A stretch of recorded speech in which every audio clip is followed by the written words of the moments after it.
Hello everybody. So I haven't made a video in a very long time, or at least a few weeks or whatever, but or yeah, I think it's been a few weeks, but a lot has gone on,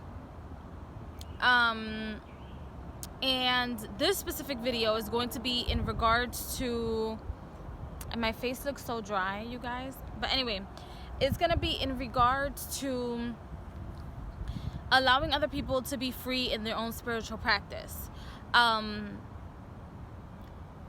One of my favorite people, or a person that I actually followed for a very long time, and I'm not gonna mention her name because she doesn't even know I'm like making this video about her, but I realized that like other followers of her or other people in our community have been very either like touched by her sudden change, or what seemed to be a sudden change. But I just wanted to let you guys know that it's okay. First of all, I'm not gonna come in here and rant like I did when During Virtue changed her ways, and then she decided to do all this shit, because the reason why I ranted about During Virtue was because During Virtue, not because she changed her ways, but because During Virtue changed her ways, the way she changed her ways, and the process that she took, or the way that she went about changing her ways. You can believe in whatever the fuck you want. I accept everyone. I don't give a shit. You can believe in God. You can believe shit is God. I don't give a fuck. I don't give a fuck. Just don't try to change me for who you are. Or for what your practices are. Or don't judge me, or don't look down on me. That's it. That's the only thing that I you know, it bothers me. So I went off on During Virtue in regards to that. And also because she took a lot of our money, time, and energy. It's mostly about energy. She wasn't just switching over just to switch over. It's a control. It's alchemy. She studies alchemy, and hides behind the angels this, the angels that. So now it's just a big ordeal. Anyway, this is not about During Virtue. So I just want to let you guys know that it's okay for other people to change their spiritual practice, and for it not to rock you. Because if it rocks you in a way where you feel like you now need to change, you put yourself in a predicament where you're not, you don't have faith, you don't show faith for what you do.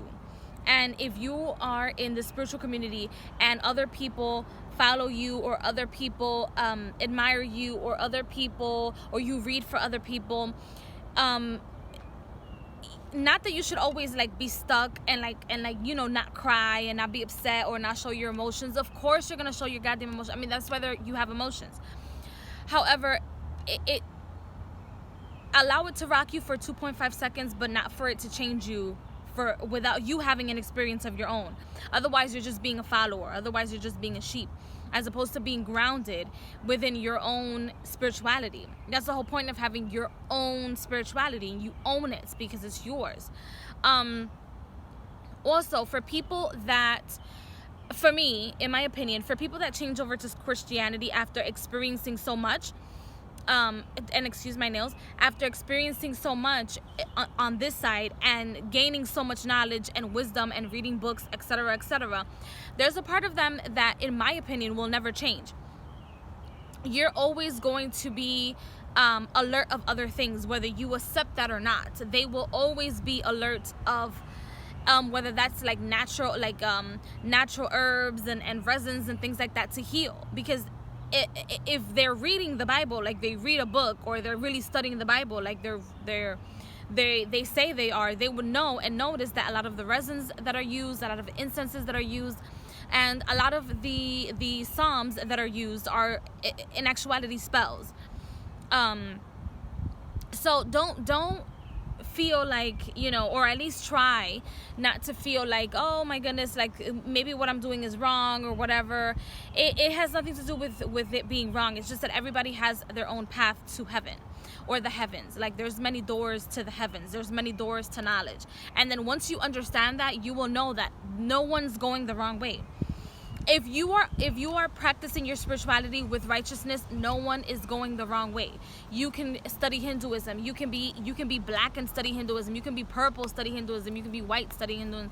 You can study whatever the fuck you want, or your own spirituality, or be a Christian.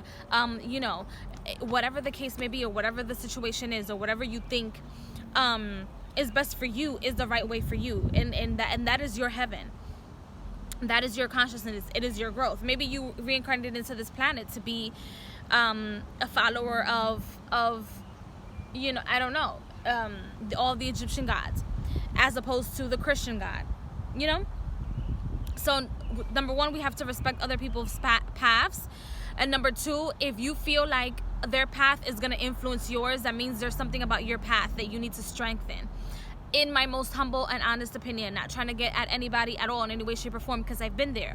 I promise you, I've been there. In the past 6 months, I've been there. In the past year, I've been there. I stopped feeding my goddesses for a very, very, very long time, because it took a while for me to understand, like, the process and the letting go, and that I don't have to follow. I don't have to be a follower. I can have my own opinion, and at the same time wear my crown. So it took me a long time and a lot of understanding of what it was that I was doing. Okay. You have to understand your path. If you don't understand your path, you're gonna feel like, oh, I'm being influenced by this person, or this person's decision, or this person's life to move along his or her path, which is fine. You can feel that way also, but make sure that you are firm in your position, in your purpose, and in what you're doing.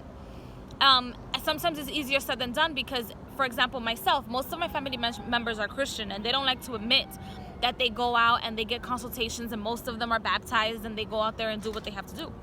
However, they don't like to admit that to themselves. They would never probably admit that to me in my face, let alone admit it to anyone else in their face. And they would prefer to hide behind closed doors, or hide behind their Bible, and most of which they don't understand, which makes them not be righteous in their own way, and it makes them be a hypocrite in some way, shape, or form. Now,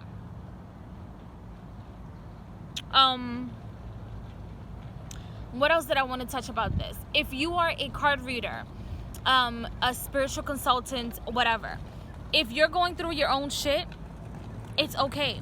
You're entitled to have your own problems. You're entitled to say, I have a problem. So you're entitled to say, like, you know, my spirituality is a little rocky. Like, where do I go? What do I do? And then take it from there. You can either get yourself a reading by somebody else, or from somebody else, or you can read your books, study, and see the difference. Also, there's some people that, I have like a candy in my mouth, but there's some people that they go to church and they're comfortable with the Bible, but then they read the cards, they do the candles, they do all the rituals, they do all the cleansings, you know, etc., etc. But then they feel guilty because they still feel comfortable with the holy text, or the Bible, or this holy book called the Bible. And that's perfectly fine. Do you know that I go to church almost at least once or twice a week? I go to Catholic church once or twice a week, because it's your roots and it's okay. Don't ever be afraid to be like, oh, these are my roots. It's your roots. If you guys would know and understand what alchemy really is, or spirituality, you would know that you can use that book to manipulate any situation you want, and not have to ever leave it. I have the Torah in my house. I have the Quran in my house. I have the Catholic Bible in my house. I have the King James Bible in my house. I have all the Bibles in my house. I think I have the Witch Bible in my house. I think I have a copy of all the Bibles in my house, amongst other books. Talk about chakras and God. And once you understand God is the energy, and it can be transmuted and recreate itself and redo itself in many, many ways, shapes, and forms, you will not be bothered by reading the Bible and feeling comfortable with the Bible. If you understand, which some people make it, or some people say it's a conspiracy theory, or it's used to master manipulate people, but if you understand that you can take the Bible and the people in the Bible and understand that none of them ever existed. Not one of them. And that's including Mary Magdalene. That was never her name. They're entities just created to master manipulate the masses.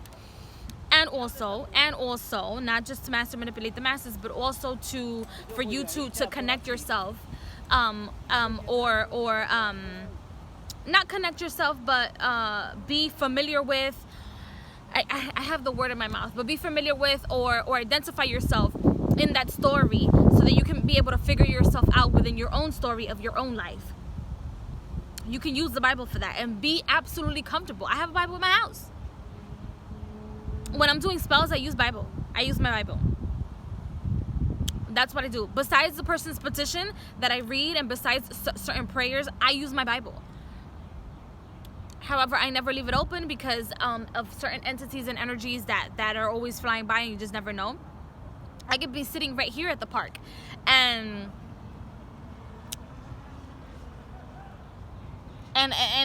take energy home, you know? So don't ever feel discouraged, or don't ever feel like you have to change your path because now, oh my God, now everybody's going to, like, you know, a Christianity or another path. Everybody's just being placed where they need to be. That's all that's happening. Everybody's being placed in their own line, in their own way of spirituality, in their own space. So what we have to do now is figure out our own space. So when you figure out your own space, you're not a sheep anymore.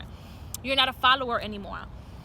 And there's some people that don't feel comfortable reading cards and collecting cards, because maybe in some people's minds, like, you know what, this doesn't work for me. Maybe if I say a prayer, but understand, well, they probably don't see it that way anymore, but understand that even they saying a prayer is them putting a spell out to the universe, and the energy is being transmuted some way, shape, or form. In my next video, I'm going to talk about that, and I'm going to talk about also not always needing to light candles to manifest what you want. Your quote-unquote imagination is very important for you to manifest yourself and manifest things in your life that you want, that you feel comfortable with, without pressure, without feeling like you have to do something, and understanding that there are a million possibilities to get to the same destination. There's a million routes to the same destination. Okay, so be comfortable within yourself. Try not to question your spirituality unless it is harming your life. If it's harming your life and it's making you unhappy, then yes, question why it's making you unhappy. That means you're on the wrong route to the same place everyone else is, which is peace, harmony, and righteousness, and balance, and divine love, divine feminine, etc., etc. So I'll see you guys in the next video, and I hope everyone's having a fantastic beginning of the summer. Bye.